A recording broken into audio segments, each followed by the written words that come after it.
மற்றவர்களுக்காக மன்றாடுகிறவன் கொள்ளை பொருளை அவன் சேகரிக்கிறான்.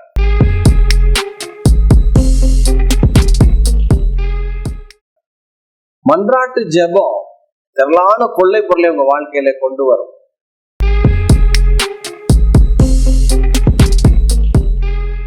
அது மாத்திரமல்ல, அன்புள்ளவன் சத்துருவிடமிருந்து பொருட்களை அபகரிக்கிறான். ஆபிரகாம் அன்புள்ளவனா இருந்தா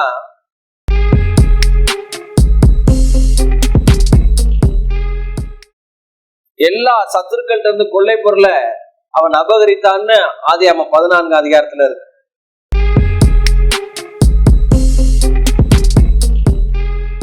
ரிஸ்க் எடுக்கிறவன் கர்த்தருக்காக, சபைக்காக ரிஸ்க் எடுக்கிறவன் அவன் சத்துருக்கள் மேல் ஆளுகை செய்கிறான். ஆபிரகாம் ரிஸ்க் எடுத்தான், ஆளுகை செய்தான்.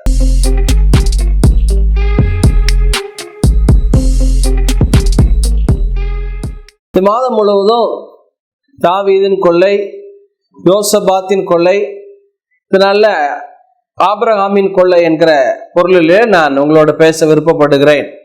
ஆதியாகமம் 14ஆம் அதிகாரம். லோத்து இருந்த சோதோம் குமார ராஜாவை மற்ற ராஜாக்கள் 4 ராஜாக்கள் 5 ராஜாக்களை கொள்ளையிட்டு அவனுடைய உடைமைகள், பொருட்கள், ஆட்கள் எல்லாரையும் பிடித்து கொண்டு போய்விட்டார்கள். தப்பின வேலைக்காரில் ஒருவன் ஆபிரகாமிடம் வந்து, உம்முடைய சகோதரனுடைய மகன் லோத்து கொள்ளையாக கொண்டு போகப்பட்டான் என்று சொல்லுகிறான்.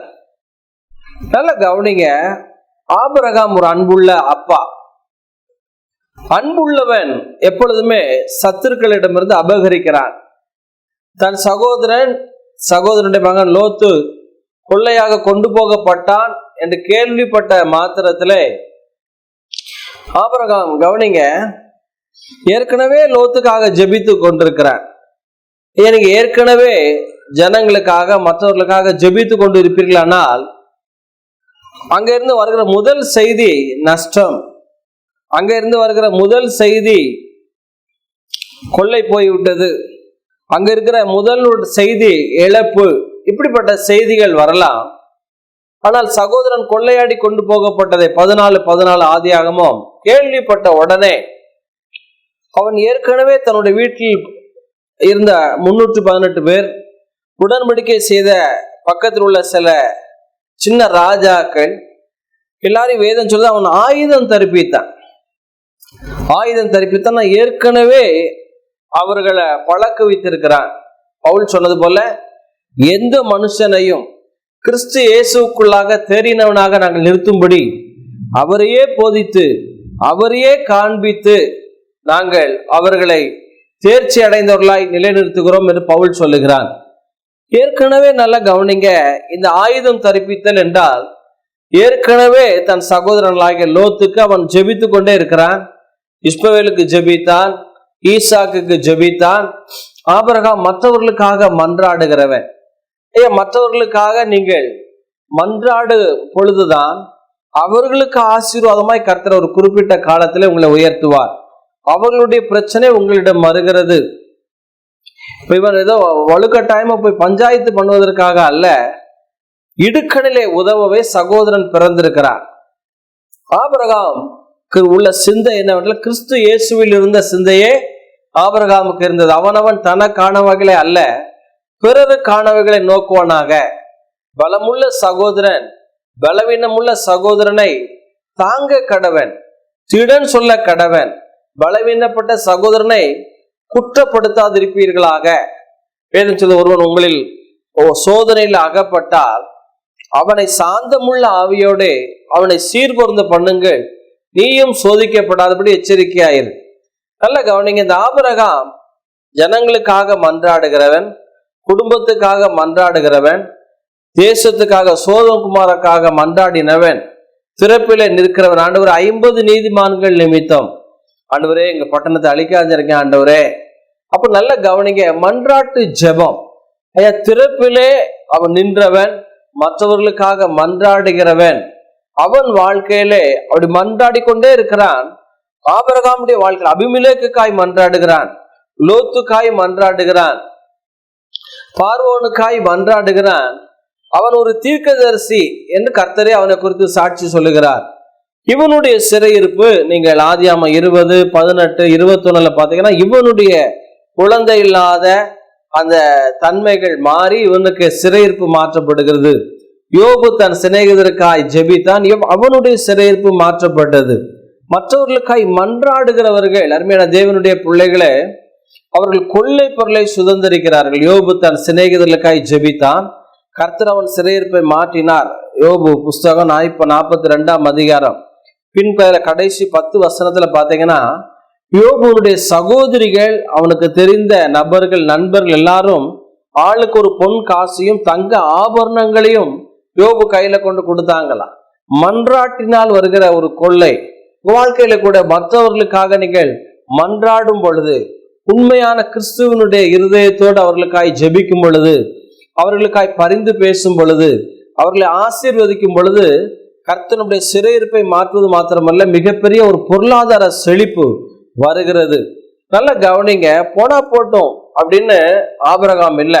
ஒருவேளை சாரால் சொல்லியிருக்கலாம், ஐயா என் தாலி பாக்கியம் காப்பாற்றப்படணுமையா, நீ யுத்தத்துக்கு போக வேண்டாமையா, வயசு உமருக்கு 90 வயசுக்கு மேல ஆயிட்டு இருக்கு, இந்த நேரத்துல சண்டை கிண்டை, ஊர் வம்பு, கோர்ட்டு கேஸ், எஃப்ஐஆர் இதெல்லாம் வேண்டாமையா, பெயில்லாம் வேண்டாம் அப்படின்னு தடுத்திருக்கலாம். ஆனால் கவனிங்க, ஆபிரகாம் தன் சகோதரன் சிறையாக கொண்டு போகப்பட்டத வேதம் சொல்லுது, அவன் போய் 318 பேரை ஆயுதம் தரப்பித்து தன்னுடைய உடன்படிக்கை நண்பர்களை கூட்டுக்கொண்டு, வேதத்தில் 126 சங்கீதத்துல போட்டிருக்கு, சியோனின் சிறையிருப்பை கர்த்தர் திருப்பும் பொழுது சொப்பனம் காண்பது போல இருந்துமா. அவனுடைய வாழ்க்கையில காலத்திலே அவர்கள் மேல் விழுந்து முறியடித்து எல்லாவற்றையும் திருப்பி கொண்டானா. அப்போ சியோனின் சிறையிருப்பை கர்த்தரும் திருப்புகிறார், நாமும் நம்முடைய சகோதரனுடைய சிறையிருப்பை திருப்பலாம். வேதம் சொல்றது, கர்த்தர் இவர்களுக்கு பெரிய காரியங்களை செய்தார் என்று பிரஜாதிகளுக்குள்ளே சொல்லி கொண்டார்கள். தேவரீர் தெற்கத்தி வெள்ளங்களை திருப்புவது போல எங்கள் சிறையிருப்பை திருப்புகிறீர். கண்ணீரோட காணப்பட்ட லோத்து, அவனுடைய குடும்பம், சோதோம் ராஜாக்கள் கம்பீரத்தோட மறுபடி வந்ததை இந்த ஆதியாகமம் 14ஆம் அதிகாரத்துல பார்க்கலாம். இதை பார்க்கிற அருமையான தேவனுடைய பிள்ளைகளே, மற்றவர்களுக்காக மன்றாடுகிற ஒரு குணம். தேவன் பிதாவின் வலது பார்சத்திலே மன்றாடுகிறார் என்று வேதம் சொல்லுகிறது. எருசலேமை பார்த்து கண்ணீர் விட்டார். இன்னுமா இஸ்ரவேல், என் ஜனமாகி இஸ்ரவேலுக்காக நான் கர்ப்ப வேதனை படுகிறேன் என்று பவுல் சொல்லுகிறார். தானியேல் தன் ஜனத்துக்காக ஜெபித்தான். யூதா தன் சகோதரன் பென்யமீனுக்காக உம்மிடம் மன்றாடுகிறேன் என்று மன்றாடினான். யூதா மிகப்பெரிய கொள்ளை பொருளை பங்கிட்டான் என்று வேதம் சொல்லுகிறது. அருமையான தேவனுடைய பிள்ளைகளை, இந்த நாளில் ஆபிரகாமின் கொள்ளைக்கு ஒரு 3 காரியங்களை உங்களோடு நான் பகிர்ந்து கொள்ள போகிறேன்.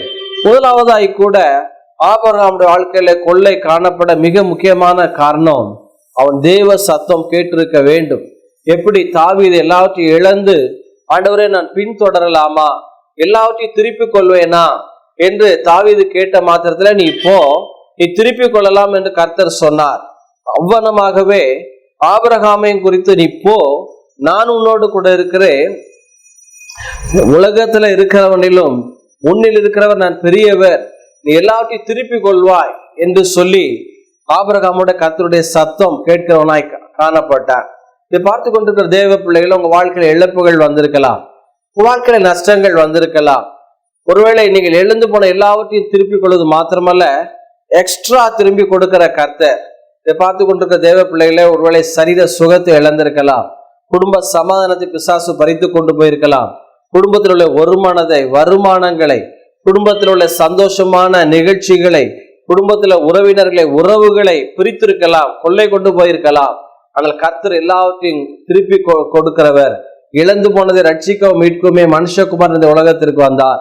வாழ்க்கையில கூட எல்லா காரியத்திலையும் நீங்கள் தேவ சத்தம் கேட்டு பழகுவீர்களானால், இழந்து போன எல்லாவற்றையும் நீங்கள் திரும்ப பெற்றுக்கொள்வீர்கள், நிறைவை பெற்றுக்கொள்வீர்கள், எனார்மஸ், லார்ஜ், அன்லிமிட்டெட். இப்படிப்பட்ட பிளஸிங் உங்க வாழ்க்கையில வர தேவ சத்தம் பேதுரு கேட்டான். ஏமாற்றத்தின் மத்தியில, நஷ்டத்தின் மத்தியில, தோல்வியின் மத்தியிலே, வெட்கத்தின் மத்தியிலே, அவமானத்தின் மத்தியிலே, படு தோல்வியின் மத்தியில நாம் முழுவதும் பிரயாசப்பட்டும் ஒன்றும் அகப்படாத பட்சத்துல பேது தேவ சத்தம் கேட்டான். ஆண்டவராக இயேசு கிறிஸ்து தேவ சத்தம் கேட்டார். அவருடைய வாழ்க்கையில பாத்தீங்கன்னா நிறைவை பிதா கட்டளையிட்டார். பேதுரு வாழ்க்கையில எந்த இடத்துல வெட்கப்பட்டானோ, எங்கே தோல்வியை கண்டானோ, எங்கே சிறுமைப்பட்டிருந்தானோ, எங்கே வெறுமையை கண்டான், அங்கு நிறைவை கண்டான், வெற்றியை கண்டான், ஜெயத்தை கண்டான், பூரிப்பை கண்டான், அருமையான தேவனுடைய ஓவர் ஃப்ளோவை கண்டான், எனார்மஸ் அன்லிமிட்டெட் பிளெஸிங்கை கண்டான்.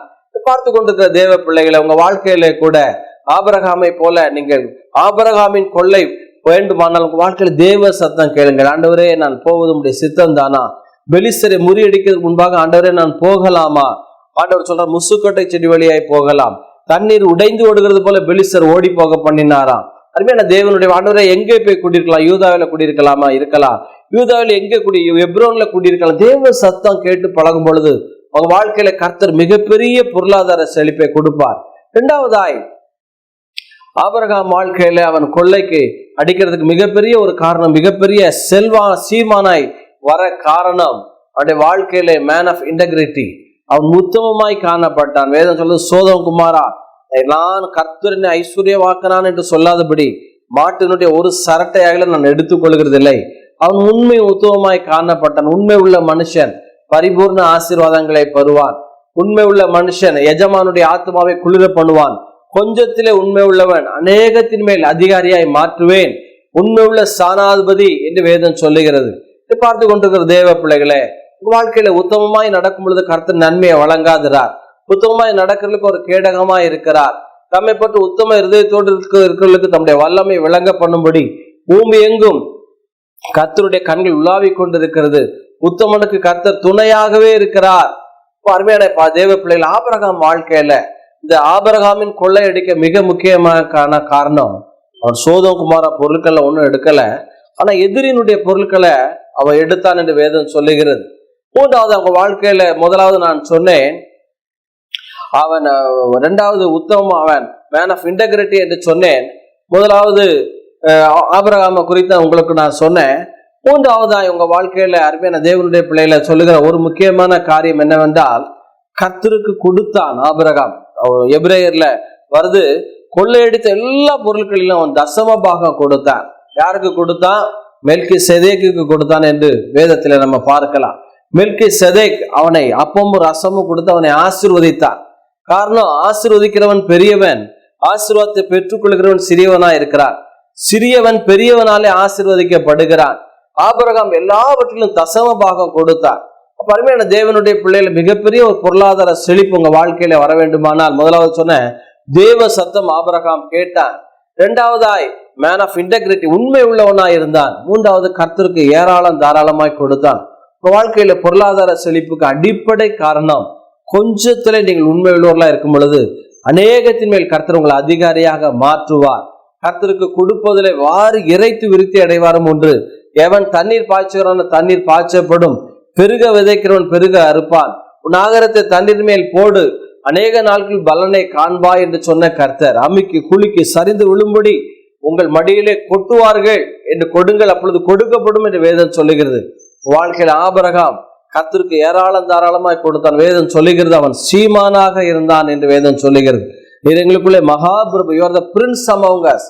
வாழ்க்கையில கூட இந்த ஆபிரகாமின் கொள்ள வேண்டுமானால் தேவ சத்தம் கேளுங்க, உண்மை உள்ளவர்களா இருங்க. உண்மை அற்றவர்கள், கர்த்தர் உண்மை உள்ளவரா இருக்கிறார். நாம் அநேக காரியங்களிலே தவறுகிறோம், உண்மை அற்றவர்களா இருக்கிறோம். இப்படி இல்லாதபடி உண்மை உள்ளவனுக்கு கர்த்தர் துணையாக இருக்கிறார். உண்மை உள்ள ஸ்தானாபதி எஜமானுடைய ஆத்மாவை குளிர பண்ணுவான். உண்மை உள்ள மனுஷன் பரிபூர்ண ஆசீர்வாதங்களை பெறுவான். அநேகத்தின் மேல் கர்த்தர் ஆபிரகாமை அதிகாரியாய் மாற்றினார். உங்க வாழ்க்கையில கூட அப்படிப்பட்ட அற்புதங்களை கர்த்தர் செய்வாராக. உங்களுக்காக நான் ஜெபிக்கிறேன். கிறிஸ்துவுக்குள் அன்பானவர்களே, ஆண்டவரே, இந்த அருமையான எங்க பிள்ளைகளுக்காய் வருகிறோம். இந்த பிள்ளைகளை நாங்கள் ஆசீர்வதிக்கிற ஆபிரகாமை போல ஆண்டவரே, கொள்ளை பொருளை கொள்ளையிட வேண்டுமானால் தேவ சத்தம் கேட்க வேண்டும், உண்மையுடர்களாய் காணப்பட வேண்டும். மூன்றாவதாய் ஆண்டவரே, நாங்கள் பார்த்தோம், கர்த்தருக்கு கொடுக்க வேண்டும் என்று நாங்கள் பார்த்தோம். ஐயா, பிள்ளைகளுடைய வாழ்க்கையிலே தேவ சத்தம் கேட்க, கர்த்தாவே ஸ்தோத்திரம், உண்மையுள்ளவர்களாய் இருக்க, கர்த்தருக்கு விதைக்க கொடுக்க நீர் உதவி தரும்படி ஜெபிக்கிறோம். தரித்திரங்கள், கஷ்டங்கள், கடன்கள் மறைவதாக, நெருக்கடிகள் எல்லாம் விலகுவதாக, விசாலங்களை கட்டளையிடுவீராக, சுகத்தை கட்டளையிடுவீராக, கொரோனா நாட்களில் பாதுகாப்பை கட்டளையிடுவீராக, மேன்மை, மகிமை, செழிப்பை கட்டளையிடுவீராக, வியாதிகள், பலவீனங்கள் விலகுவதாக, சொத்து காரியங்கள், திருமண காரியங்கள், அற்புதங்களை செய்வீராக. குடும்ப உறவுகள் சீர்படுவதாக. வெளியூர் பிரயாணங்களை வாய்க்க செய்வீராக. பிள்ளைகளுக்கு வீட்டிலேயே அடைந்து கடந்த பிள்ளைகள் வெளியே புறப்பட்டு கொளுத்த கன்றுகளை போல போவார்களாக. ராஜா, பாதுகாப்பை சொல்லுகிறோம், பராமரிப்பை சொல்லுகிறோம். இந்த கிருபை கூட இருக்கட்டும். இயேசுவின் நாமத்தினால் பிதாவே, ஆமென், ஆமென். God bless you. கர்த்தர் உங்களை ஆசீர்வதிப்பார். தொடர்ச்சியாய் நீங்க வெள்ளிக்கிழமை லைவ் ப்ராபஸியை பார்க்கலாம். புதன்கிழமை சாயங்காலம் 7:30 மணிக்கு யோசிப்பு நேரத்தை நீங்க பார்க்கலாம். மற்றவங்களுக்கு அறிமுகம் செய்யுங்க. உங்களுடைய கமெண்ட்ஸ், உங்களுடைய காரியங்களை நீங்க அதுல ஷேர் பண்ணிக்கிடுங்க. அதே மாதிரி ப்ராஃபஸி, லைவ் ப்ராஃபஸி வெள்ளிக்கிழமை 8:30 மணிக்கு, இரவு 8:30 மணிக்கு பாருங்க. நிச்சயமா கர்த்தர் உங்களை ஆசீர்வதிப்பார். God bless you. தேங்க்யூ.